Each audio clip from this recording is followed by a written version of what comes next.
يا عم الدنيا بايظة، هتشتغل فين؟ يا عم لازم نشتغل أي حاجة. أخيرا قلت كلمة صح.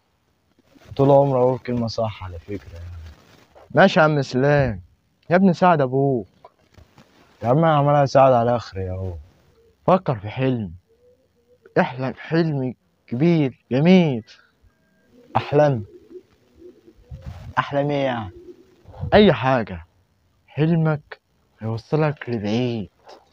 حلم. بس أنا ما عنديش حلم. نام عشان تحلم، ولما تحلم حققه. هو النوم اللي بيجيب حلم؟ نعم ايوه. ايه ده؟ ده تقصد الحلم ان كل يوم بتاع كل يوم ده؟ بتاع كل يوم ايه؟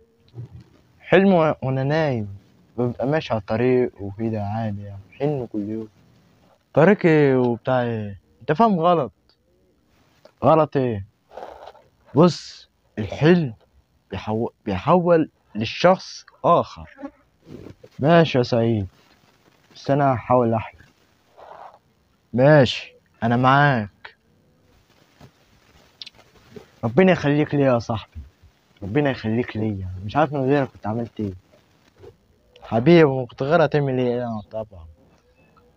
بس حاول انك تحلم. انا راح انام. ليه؟ عشان احلم.